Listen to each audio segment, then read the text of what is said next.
ఇందులో రాజకీయం ఏం లేదు. మాది రాజకీయ పార్టీ కాదు. మీరు 2000 మంది చిన్నారుల భవిష్యత్తు ఇలా నాశనం అయిపోతుందయ్యా, దీన్ని ప్రొజెక్ట్ చేయండి, ప్రభుత్వం దృష్టికి తీసుకెళ్ళండి అని మేము చెబుతుంటే అక్కడేమో ఆ ఎస్ఐలు వచ్చేస్తారు. మీకు తెలుసు, ఈరోజు రాష్ట్రంలో మేఘాద్రిగడ్డ, అలాగే తాడికొండ, కోట 3 గురుకుల పాఠశాలల్ని కూడా అర్ధాంతరంగా మూసేసి అక్కడ ఎక్సలెన్సీ సెంటర్స్ పేరుతోటి అక్కడ ఉన్న విద్యార్థులను ఖాళీ చేయించేసి వాళ్ళని నిరాశ్రయులను చేసి ఎక్సలెన్సీ సెంటర్లు పెడతామని చెప్పేసేటువంటి పరిస్థితి ఉంది.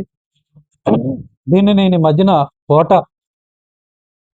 గురుకుల పాఠశాలకు వెళ్ళి అక్కడ పరిస్థితిని స్వయంగా తెలుసుకోవడం జరిగింది. దాని మీద మీడియాలో మాట్లాడటం జరిగింది. ఆ సంఘటనకి, ఆ ఇష్యూకి, సమస్యకి మంచి కవరేజ్ ఇచ్చిన మీడియా మిత్రులందరికీ కూడా మా కృతజ్ఞతలు, ఎయిమ్ తరఫున, నా తరఫున. అలాగే ఆ కోట గ్రామంలో ఉన్నటువంటి గురుకుల పాఠశాలలోంచి 600 మంది పైగా విద్యార్థులు డిస్ప్లేస్ అయ్యారు. వాళ్ళని చుట్టుపక్కల ఉన్నటువంటి వాకాడు, ఇతర గురుకుల పాఠశాలలకు తరలించటం వల్ల ఒక్కొక్క క్లాస్ రూమ్లో 100 మంది స్టూడెంట్లు, ఒక్కొక్క బాత్రూమ్కి 60 మంది స్టూడెంట్లు, పడుకోవడానికి ప్లేస్ లేనటువంటి పరిస్థితి. అలాగే క్లాస్ రూమ్లో కోట నుంచి వెళ్ళిన విద్యార్థులు కింద కూర్చుంటుంటే వాకాడులో ఉన్నటువంటి విద్యార్థులేమో బల్లల మీద కూర్చుంటారు. అంటే వాళ్ళల్లో వాళ్ళకి ఇబ్బంది పడే పరిస్థితి. ఇది నేను స్వయంగా చూశాను. చూసి మాట్లాడినప్పుడు అక్కడ గూడూరు ఎమ్మెల్యే పాశం సునీల్ కుమార్ గారు మంచిగా స్పందించాడు. ఆయనకు అభినందనలు. ఆయన అసెంబ్లీలో ఆ ఇష్యూని రైజ్ చేశారు. ముఖ్యమంత్రి గారికి వినతిపత్రం ఇచ్చారు.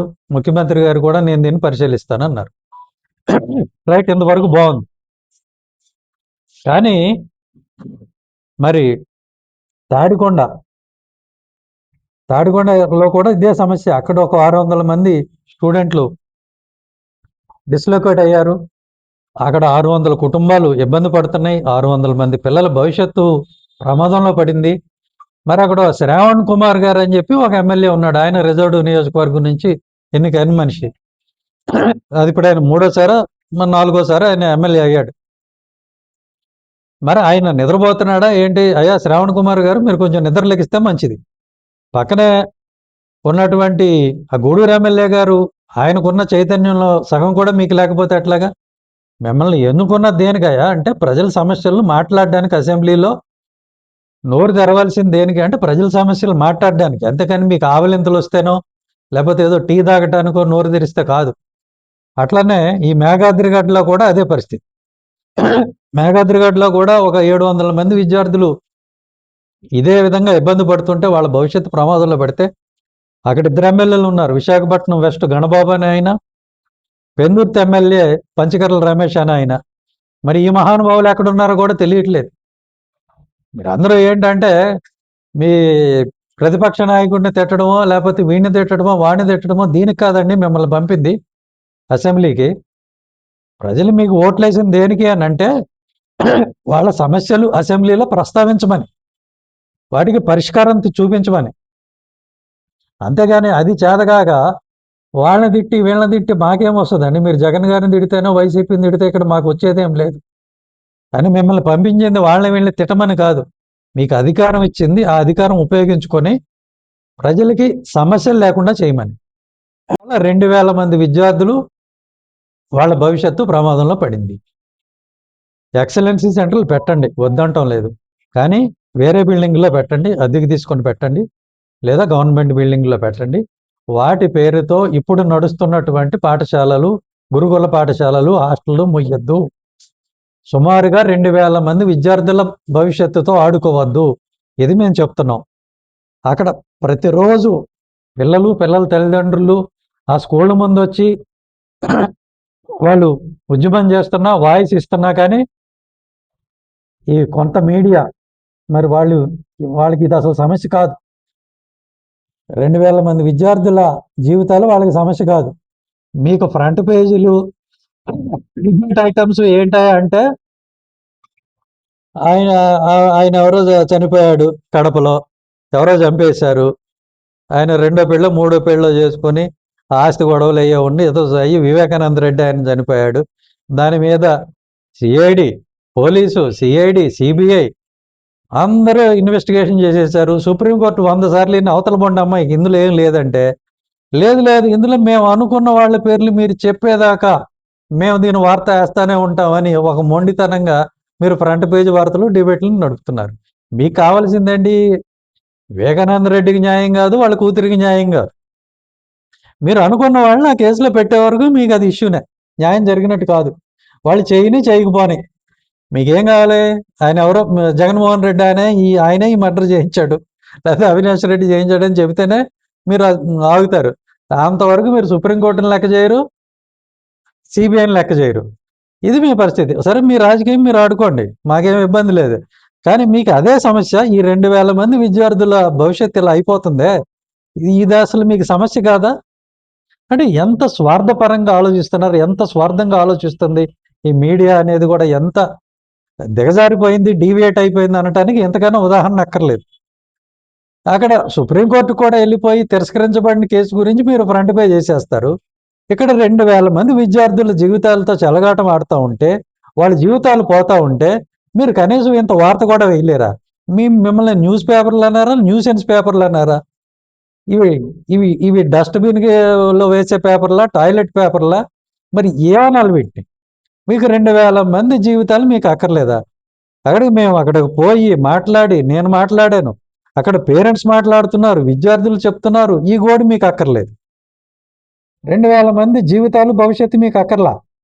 ఆల్రెడీ సుప్రీంకోర్టు అన్నా కానీ అది మీకు కావాలి, అది వార్త. ప్రజలందరూ ఇదే వార్త అనుకోవాలి. మీరు రాజకీయాలు చేసుకోండి, అది వేరే. కానీ దాని పక్కన ఇది కూడా వేయొచ్చు కదా. మీరు ప్రజలను సన్నాసనం చేయాలనుకుంటున్నారు, చేయండి, మాకేం అభ్యంతరం లేదు. మీరు ప్రజలు ఇది నమ్మి తీరాలనుకుంటున్నారు, నమ్మించండి. కానీ ప్రజల సమస్యలు కూడా పట్టించుకోవాలి కదా. వార్తల్లో రాజకీయం ఏం లేదు, మాది రాజకీయ పార్టీ కాదు. మీరు 2000 మంది చిన్నారుల భవిష్యత్తు ఇలా నాశనం అయిపోతుందయ్యా, దీన్ని ప్రొజెక్ట్ చేయండి, ప్రభుత్వం దృష్టికి తీసుకెళ్ళండి అని మేము చెబుతుంటే అక్కడేమో ఆ ఎస్ఐలు వచ్చేస్తారు. పోలీస్ డిపార్ట్మెంట్కి ఇంక పని పాట లేదు, ఏదో నేరం జరిగిపోయినట్టు. ఎస్ఐలు వచ్చేసి ఆ మూసేసిన ఆ గురుకుల పాఠశాలకి తాళాలు వేయించి, ఇది పోలీసుల పనా? పోలీసులకి అక్కడ ఏం పని? పోలీస్ పని తప్పితే వీళ్ళు అన్ని పనులు చేస్తున్నారు ఈ పోలీస్ డిపార్ట్మెంట్. గంజాయి రవాణా చేయటం, గురుకుల పాఠశాలల దగ్గర విద్యార్థుల తల్లిదండ్రులు నిరసన తెలియజేస్తుంటే వాళ్ళని అడ్డుకోవటం, ఇది పోలీస్ డ్యూటీయా? మీ పని మీరు చేసుకోండి అయ్యా, ఎందుకు ఈ పనులన్నీ పనికి మాలిన పనులు? వార్తాపత్రికలేమో వార్తలు రాయవు, ఛానళ్ళు ఏమో సమస్యలు చూపించరు, పోలీసులేమో వాళ్ళ పని తప్ప మిగతా అన్నీ చేస్తారు. గురుకుల పాఠశాలల్లో విద్యార్థులు ఇబ్బంది పడుతుంటే అక్కడ పోలీసులకి ఏం పని? ఆ విద్యార్థుల తల్లిదండ్రులు నిరసన తెలియజేస్తే పోలీసులకి ఏం పని? వాళ్ళు ఎవడి మీద రాళ్ళు వేసారా, ఏమన్నా నేరం చేశారా, ఏమని? ఇట్లా ప్రతిదానికి పోలీసులు ఎందుకు వస్తారండి? పిలవని పేరెంట్ లాగా నాకు అర్థం కాదు. మీకు గంజాయి మీరు తరలించుకొని మీ బిజినెస్ మీరు చేసుకోండి, ఇక్కడ విద్యార్థుల మీదకి వచ్చి ఎందుకు పడతారు? నేను కోటాకి వెళ్తే కోటాలో ఆ స్కూల్ మూయించేసి గేట్లకు తాళాలు వేయించేసి పోయారు పోలీసు వాళ్ళు. ఏం అవసరమా మీకు? ఇట్లా ఈ పేపర్లు చూస్తే ఇలాగా ఆ ఒక్క ఎమ్మెల్యే మాత్రమే రెస్పాన్సిబుల్గా రియాక్ట్ అయ్యాడు, ఆ పాశం సునీల్ కుమార్ అనే ఆయన. ఈ శ్రావణ్ కుమార్ ఆయన మరి ఎక్కడున్నాడో తెలియదు, ఆయన అసెంబ్లీలో ఏమైనా మాట్లాడుతున్నాడో లేదో మరి నాకు ఇంతవరకు దృష్టికి రాల. ఆయన నియోజకవర్గంలో 600 మంది పిల్లల జీవితాలు ఆగమైపోతుంటే ఆయనకు నోరు పెగలటం లేదు. ఈ గణబాబు ఆయన, ఈ రమేష్ ఆయన మరి మేఘాద్రిగడ్డలో పిల్లల జీవితాలు ఆగమవుతుంటే మరి వాళ్ళు ఏం చేస్తున్నారు అది తెలియదు. ఎందుకున్నారు స్వామి మీరందరూ? ఏం చేయటాకున్నారు? ఎందుకు ఎన్నుకున్నారు ప్రజలు మిమ్మల్ని? పొద్దున్న లెగిస్తే మీరు ఆ ప్రతిపక్ష నాయకుల్ని వాళ్ళని బూతులు తిట్టడానికి, మీములు చేయటానికి, వీటికైనా మీ టైం అంతా? సమస్యలు మాట్లాడరా?